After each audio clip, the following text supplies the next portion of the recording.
CLIs. Command line interfaces have been around way long before graphic user interfaces became the norm. Back in the 70s and 80s, that was the primary way to interact with computers. And up to now, they're still relevant because they are incredible efficient. And that's what we're going to be seeing today, how we can get the efficiency of the .NET CLI for us to .NET developers create awesome applications and get the flexibility that CLIs have. My name is Andres Pineda. I'm a senior cloud developer and Uno platform cloud developer, co-host of the .NET Dominicana, and those are my networks if you want to follow the conversation after this. So the agenda is we have these topics. After each one of these sessions, we're going to be seeing small demos. Actually, it's very heavy in demos. This presentation, I hope I can have enough time to complete everything. Just to start really quick, .NET CLI is the this cross-platform tools that we .NET developers can use for building, testing, running, and publishing .NET applications. All the things means that we can do many things with the .NET CLI, and we can, all those many things we can do it with all the different targets that you can build .NET applications for, right? And cross-platform, that's very important because that's one of the main benefit of the CLI in general, is that the same experience is going to be shared across all the different operating systems. You name it, or everywhere where .NET runs, you're going to be able to have the same set of commands, the commands that we're going to be seeing during the presentations, and they will run seamlessly. Installation and setup. This is the easiest part of the presentation because if you are already running .NET, most likely you already have the .NET CLI available. .NET CLI is part of the .NET SDK. So it means that by installing the .NET SDK, the .NET CLI will be already installed on your system. But in case you do not have the .NET SDK yet, I invite you to get the latest version of the .NET SDK using the link below. One final setup, I would say enable autocomplete. Autocomplete allows you to, using the tab, start typing the part of the word, and the CLI will finish it for you. Me specifically, I'm working on Windows, so I have PowerShell. This is what I would do. But if you follow the link or the QR that is on the screen, you're going to be able to get the configuration for the shell that you're using. This autocomplete is part of all the operating system as well. So the basic flow is what I call creating applications, managing dependencies, and building applications and running applications. Everything starts on the command line, of course, which is the CLI, and everything starts with .NET. .NET is the application that we're going to be using to run the different commands that the .NET provides. All the different commands, this is just a few. There are way more than this. But these are the ones that we were going to be seeing most of them today. If you want to see the rest of the commands, just type .NET help, and it will give you the list of all the commands that are available for you to use. .NET run, let's say this is the anatomy of a command. Basically, it's just .NET, which is the command, and you have the run .NET, which is the application, run, which is the command that you want to do. Add file is the options for that command, and arguments, that last part are the arguments that you pass on the .NET.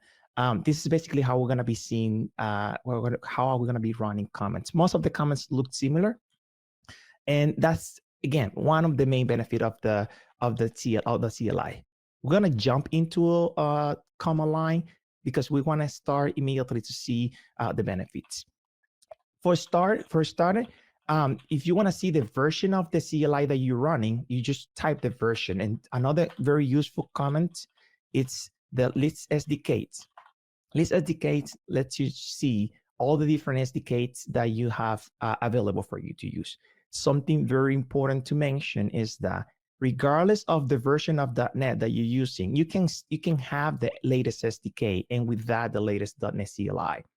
And by using, you can pass in the parameter of the target that you want to use of the framework that you're going to use, the SDK version, the runtime, when you're using the regular commands. That means I just want to say get the latest, regardless of the version that you're using for programming. Let's start with creating applications. You can create new applications by using the different templates that come as part of the .NET SDK. So by doing .NET New Console -all, you can create an application, a console application that it's the name my application. But not only console, with the same command, you just change the template. And let's say that you want to create a web application, and then you pass change the console here. Basically, we're telling I want to create a web application instead. And the same happens with other native templates that are part of the SDK or the .NET CLI. As you see, if you do not remember the name of the template, the console will help you remember those, right? By on purpose use the API when in fact is the actually web API.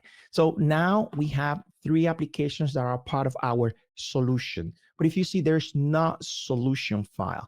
If you want to add a solution, you can add a solution by using the solution command, and you can create a solution. Oh, okay, this is the other way. You can create a solution and my solution, right? You got to pass the name. My solution. And you can create, as you're gonna create, actually is new. It's not add, it's actually new. Forgetting a few commands. Oh, actually, yeah, it will take, it doesn't need the name, right? But that's the good thing, that whenever you're using the command line, if there's a mistake on one of the commands, the command line CLI will help you on remembering those commands that you're trying to execute. So right now we have a solution with 3 projects. That solution that we just created doesn't have information of the other 3 projects, but that's not the main part. Let's continue with dependencies. Dependencies come in 2 ways. You can have a dependency that is a NUGA dependency, and you can have a reference, which is also a dependency that is part of a project. If you want to add install dependencies to your projects, you do that by using the .NET New add, and from here you specify the project that you want to add the dependency to, and then you will specify the dependency that you wanna add. Let's say if you want to add a dependency, you specify dependency, right? And dependency, I forgot how to type this morning. And then you specify, well, actually this package is a NUGA package. And then you specify the package that you want to install. If you don't know the package, you can search packages. But for now, we're gonna use the system.reactive, which is one of the dependencies that I already know. And this allows you to, this will make this specific project to have this dependency as a package. Let's system.reactive. Actually, yeah, I'm forgetting a couple of stuff, but we're seeing that the command line is actually helping me deal with those things. So that way we can add dependencies. If you want to search for dependency, let's say you don't remember how to type the name of a certain dependency, you can use the NUGA command that you can pass the search, and you can pass in the name of the dependency that you wanna search. And something that we haven't done yet is we created our project. Now we want to run our project. Run the project is as simple as .NET Run. .NET Run will make sure to build your application and also run the application.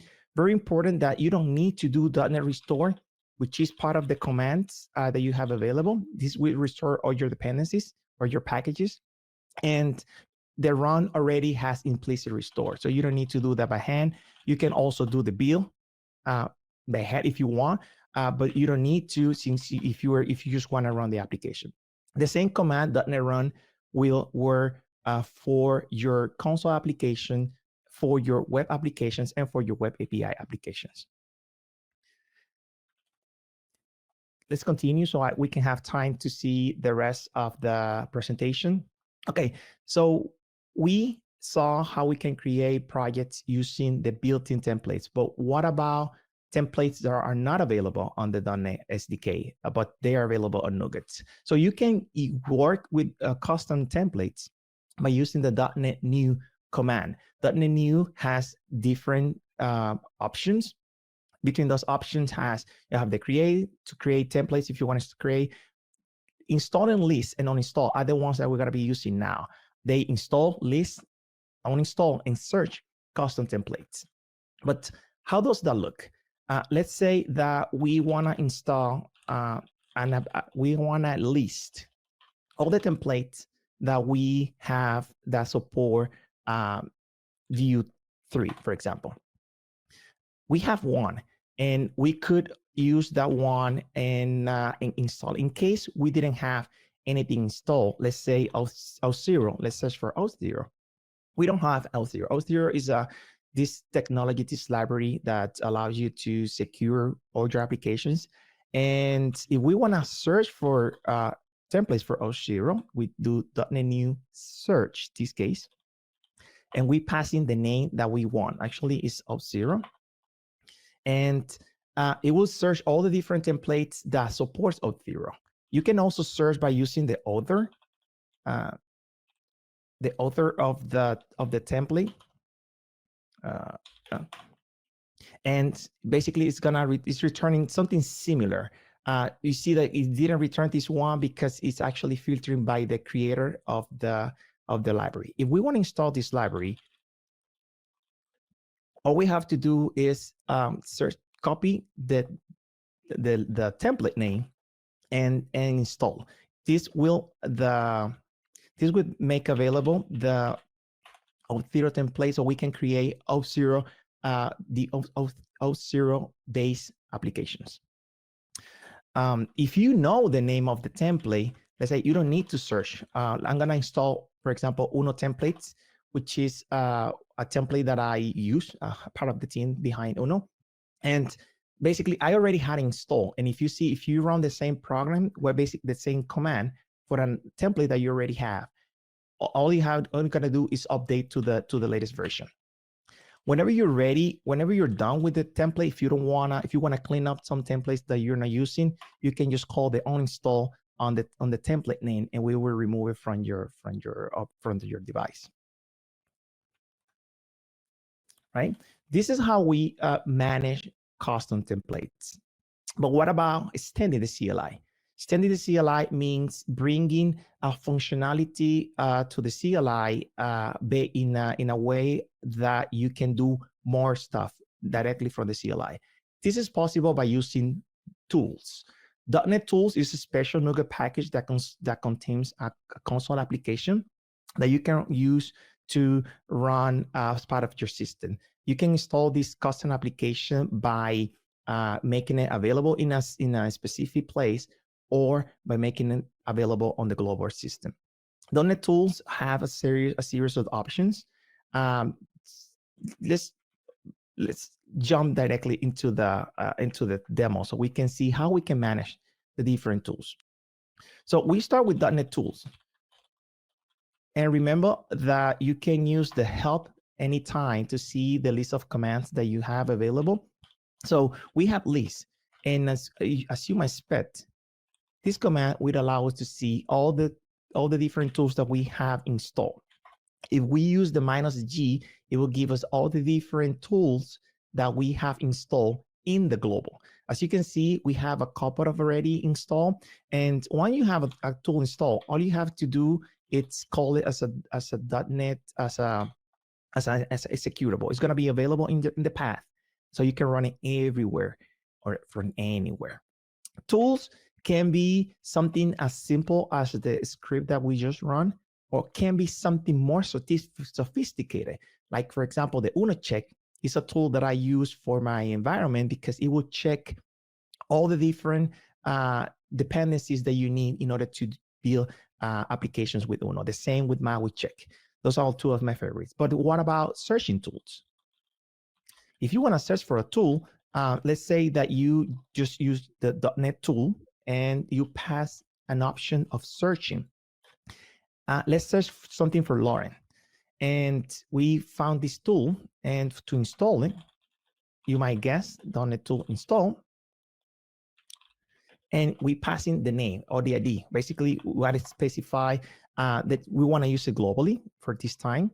And so now for using it, all you have to do is calling the tool, the name of the tool. And .NET will make sure that it will find the tool for you and run the tool whenever you need it. The same for all the tools that you have available. And whenever you're done with the tool, the same way we did with the templates, you just uninstall it. So that's how we can extend the CLI. But how about working with different targets, more targets? Because we have seen that the .NET CLI adoption for web developers is very high, especially when we compare with other targets. Let's say mobile targets, or the desktop developers, or web, or even multi-platform. So for the next sample, we're going to be talking about how we can use, how we can leverage the power of the .NET CLI for these specific targets. But before, I want to talk a little bit about workloads. Workloads is something that is also available in at the .NET CLI. It's actually the part of the .NET SDK. These .NET workloads are basically specific set of tools that we need to run a specific target. So if we want to run, for example, Android, iOS, and so on, we will need to install and manage those different workloads. The same .NET workload, and there's a list of commands that you have available. There's a list of options for the workload command. Let's see in action. For this specific sample, we're going to be using Uno platform, so we can have access to different targets at the same time. If you haven't heard about Uno platform, it's this nice framework that allows you, it's this platform that allows you to build beautiful application, beautiful .NET applications faster. Heads up, there's going to be a whole session this afternoon to talk about Uno platform, so you can see, hope you don't miss it, so you can see all the capabilities that Uno platform has. And okay, so let's continue. So we're going to have the demo using multi-platform targets. And more specifically, we want to use the desktop target for now, because we want to see the desktop, right? And by running this command, we already have installed the template that we saw before. By running this command, we can create an Uno application and targeting a specific .NET night. And we specifying that the targets are at the platform. So let's jump into that directory, right? I don't want to.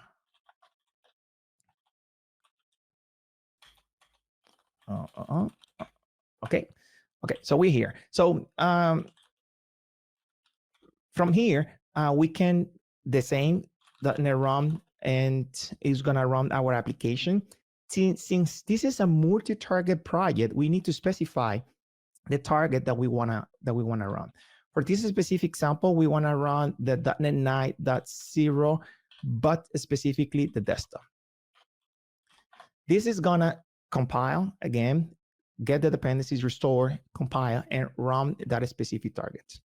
This target is special because this target basically what it does is that it's gonna be the same command for Linux, Mac, and Windows. And regardless of the operating system, it's gonna jump a similar UI, but internally it's doing something different. For Linux, it's using a different set of API for the UI. For Windows, it's using WPF and so on. And for Mac, it's using macOS. So, so we closing this, and how we can now deal with the mobile applications. Let's say that you want to run your mobile applications. The thing that you have with mobile is that the .NET run, the .NET build, the .NET run doesn't work specifically on mobile applications. You will need to use .NET build -t run. There is an ongoing pull request or issue in GitHub on the .NET SDK so that we can have the .NET run command as for our mobile application as well. So if you run this command, it would allow you to run these specific applications inside the Android target, inside a simulator. This allows us to run on simulators, but also allow us to run on physical device. Let's say that you have, for example, these two devices. And the error that we had before is because we had more than one device run. This is an Android problem. And a question that I get is how I can get the .NET CLI to specify which device I want to run onto. If you are an Android device, you know that there is something called ADB, which ADB is Android Device Bridge. And from here, you can see all the devices that are running. By using this command, this last parameter at ADB target, and then you specify the device that you want to run on, you can run that application inside that specific device. The same happened with iOS. With iOS, if you want to run on an iOS device, you will use the same .NET build -t run specifying the target, in this case, the .NET 9 iOS, and this will launch the application into your simulator. If you want to use a physical device as well, you can do it. You can do it by running and specifying the device name that you can find from using the iOS tools. And what about running iOS from Windows? This is also another question that I get very frequent. We know MAUI, Xamarin developers, Uno platform developers that sometimes want to develop from Windows, but we need a Mac in order to run the Mac simulator. We can do that by using this command, .NET build, and specifying all the different commands. I'm going to be sharing the slides probably later, and so you can see, but also the documentation, you can find this. So the connection that you do from for example, from Visual Studio, if you are working on Visual Studio, you don't have to do the connection by hand. If you using the .NET CLI, this is going to open the connection, build the application, and also do the deployment. Okay. What about the other part? Because we have seen how to run the applications, manage the dependencies, but what about testing and releasing the applications? Want to go really quick on this one. So to run the test, all you have to do is .NET test. .NET test is gonna in a file is gonna find all the tests that are part of a solution. I made it on purpose. I made one of the tests to fail because I wanted to showcase this, which came on the later SDK, which you can have better color on the logging, and this is basically telling you that one of the tests failed. The .NET test allows you to specify one specific test that you want to run. Let's say that right now I have two tests and by using this filter and this qualified name, specify the class name that you want to run. The same you can do for a specific test of your test suite. Okay, so we saw how to run our test our apps, but how about packing our app, doing the release? To do the release, we start from a NuGet package. Let's say that you have a library project that you want to create a NuGet. You want to package the NuGet and do the release. You can use the .NET Pack. The .NET Pack would allow you to just use that library and prepare it as a NuGet package, so you then can upload it. If you wanna then do the publishing for another project, the publish command is the one that is gonna allow you to do the publish. But there are many different type of publishing that you can do. Let's start with the publishing of the, let's start with the publishing of a desktop application. This is a Linux app, and you want to do the publishing. This is based on the Uno platform template application.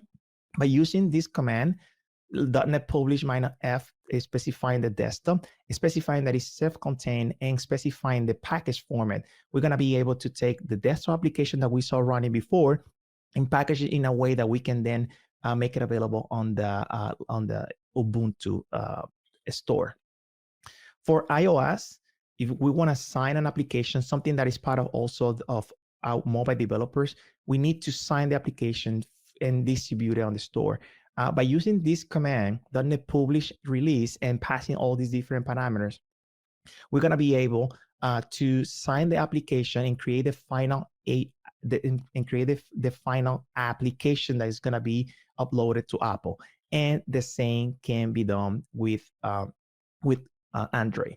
Android applications require a little bit more parameters, but it's important to mention that all these parameters can be set on the project, and also you can set these values on the environment variable, so you don't need to be passing the information. Don't worry, these are not the real parameters. This is not my username, the username password for my key store, but yeah, this is how you can do it for Android. So yeah, basically that's all I have to show. We saw how we can do the basic flow, create applications, manage dependencies, how we can build, run applications, manage, extend our CLI by using tools, how we can install custom templates, how we can work with those custom templates, building from those custom templates, building different targets, and so on. Hope you found value in this presentation and that you can start doing more with the .NET CLI. Remember that you can get the latest .NET 9 SDK using this link. And if you want to learn more, I invite you to go to the documentation where you're going to see all the things that we saw here and a little bit more are available in the documentation. So I invite you to go there, and thank you very much.